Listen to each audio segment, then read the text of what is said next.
Hey Bookaholics, and welcome back to another video. Today I am bringing you another thematic recommendations video.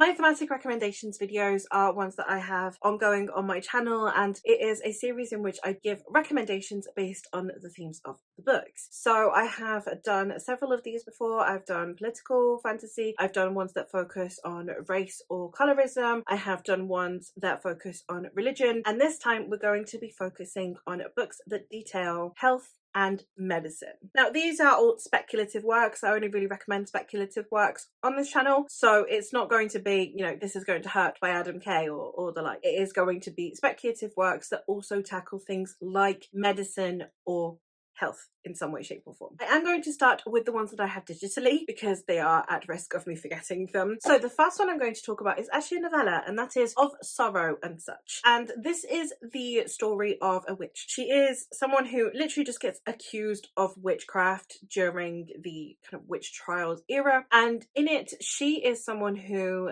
in this town has been healing people. She has been giving people remedies and medicines for as long as anyone can remember, and then when the tides begin to shift away from the types of herbal medicines and remedies that were being provided by women and therefore were being accused of witchcraft, this is how the tide turns against her and the people around her. This was such a beautiful story. I am not really normally much of a novella person, and they don't normally have enough time to pull me in, but this one was absolutely gorgeous. I loved this book so much, and I am so glad to have been able to read it because it details womanhood and female erasure in history and anything that gets linked to femininity and the way it gets vilified. And we also have the way that women will see each other and perceive each other. Older woman looking at a younger woman and the mistakes she might make and comparisons she might draw within her own life. And there were just so many small things, but a huge prevalent part of this is the dependence of other women on this woman who is now being accused of witchcraft. It's where she would provide contraceptives, where she would provide remedies for any kind of malady that women would not be comfortable discussing with a man, be it their issues with their hormones or their menstruation, issues with gestation, were being discussed with this woman, and therefore her fall from grace, the impact that that has on the women around her. So the medicinal part was actually very important in this story because it was showing how much women need women in medicine, and I really appreciated that within the story. The other one that I have on the complete opposite side of the spectrum is one that is about organ harvesting, because you go from, you know, women empowering women to let's steal some organs. But we have To You Shall All Flesh Come by Lumen Reese. This is the story of a group of men who, as a side hustle, capture vampires in a world where we have vampires, and then they will harvest their organs. If the vampire happens to survive the ordeal, then they are released back into the wild with a device attached that has been called a pace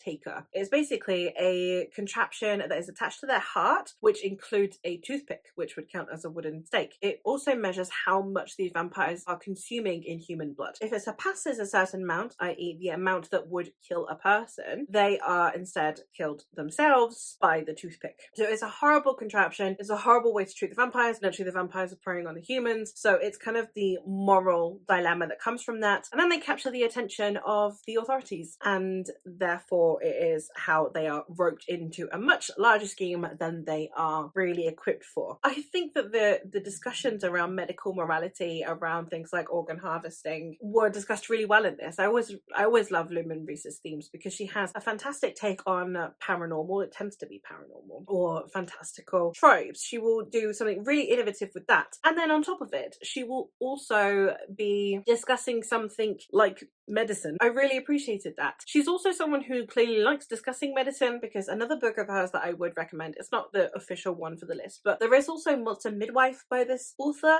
which obviously is detailing a woman who is a midwife, and she's the midwife to the Fae. So again, it's clearly just a prevalent theme in this author's works. But yes, definitely with To You Shall All Flesh Come, we have the morality of harvesting organs, both for the receiver, in this case, where it is unclear if they are informed that these organs were harvested from vampires, but likewise the morality of the vampires. Can the vampires actually help preying on humans if we are their food source? And therefore, do they deserve this horrific device to be attached to them? But it's not stopping them from drinking blood, only from killing humans. And there are so many moral dilemmas that come from the medical side of the story, which I really appreciated. Getting into the ones that I do own physically, the first one I'm going to talk about is I have the Greta Helsing series by Vivian Shaw. This is one where we are following Dr. Greta Helsing, who is the doctor to the supernatural. She is doctor to vampires and werewolves and mummies, etc. I do have a dedicated review for this series on my channel, and you can go check that out. I will leave it linked wherever. And this is one that details medicine in a literal sense. She is a doctor. It is how she deals with the remedies and maladies that become these different species. The cool part of this is that you get to see how she practices medicine. She's more like a vet in the sense that she needs to know what things do or don't work on different supernatural beings. The thing is, doctors, for the most part, unless you have allergies or unless you have a very unusual anatomical difference, a lot of medical practice can be applied to all humans. However, within vets, or in this case supernatural doctors, animals have their organs in slightly different places. They will react differently to different things, be it if it's a carnivorous animal or a herbivorous animal, etc. It's kind of similar here. All of the different supernatural creatures have different things that will or won't affect them, things that will or won't aid them. You can't treat a mummy the same way as you're going to treat a werewolf. So I really liked the way that it kind of discussed that. And this also, because it has a murder mystery investigation within the story, we also therefore have a character that is getting involved in a murder mystery with that medical knowledge, kind of like Bones or like Diagnosis Murder, where having an understanding of medicine helps a criminal investigation, which I also thought was pretty cool. The next one that I have is one that isn't necessarily discussing medicine in the book, but its themes are very linked to real-world medicine. And for that, I have the Dreamblood series by N.K. Jemisin. This series is a fantasy series in which we are following several people in this city in which dreams can be harvested, and dream magic gets harvested from those who are dying or those who are to be executed, etc. One of the things that is addressed in this series, the dream magic being harvested from someone who is in terrible pain and suffering, is akin to euthanasia. Now, the author was in care, in I think elderly person's care. So I am wondering how much of her writing this in and the relief that comes from people watching their loved one go off into this dream space and no longer be suffering, how much that stems from their experiences of wishing that could be so in America, where euthanasia is still illegal. So the discussions around here, though not necessarily in this case medicinal, it is discussing a real world topic that is euthanasia and the morality behind it. I think this was handled really well because it's not so clean cut. It's not just everyone deserves euthanasia. By the way, they do. Understanding that there are people who would have issue with it and why that issue might be. The thing is that with accessibility to something, it doesn't mean that you are obligated to have it. And I think a lot of the time people, when they have these discussions around medicine and what should or shouldn't be legal, what they are talking about is whether or not they personally would partake in it. And you cannot have a personal discussion around a societal thing. So I think that this does a really good job of tackling it from multiple perspectives and how different people would perceive it, how different people would vilify it, how other people would condone it and wish for it and be grateful for it. It discusses a very heavy topic in a very well-rounded way. And the last one that I have to talk about today is Conjure Women by Afia Etakora. This is another one that has kind of witchy medicinal vibes. We have a protagonist who is the child of the medicinal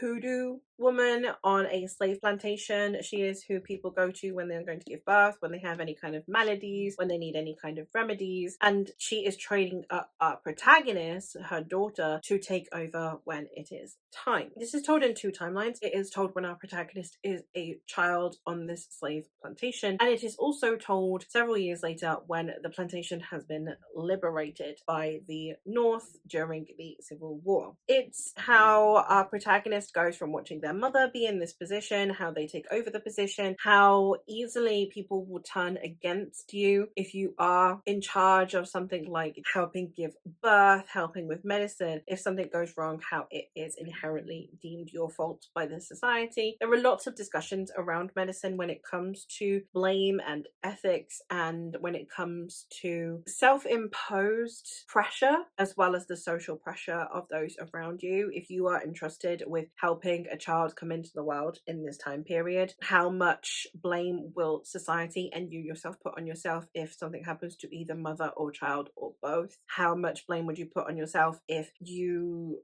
are trying to save someone's life medicinally and it doesn't work, etc. So there are lots of discussions around culpability within medicine, which I also thought was very, very powerful. But that is it for today. Those are the 5 recommendations that I have with books that deal with themes of health and medicine. But that is all from me, so hopefully I will catch you in another one soon.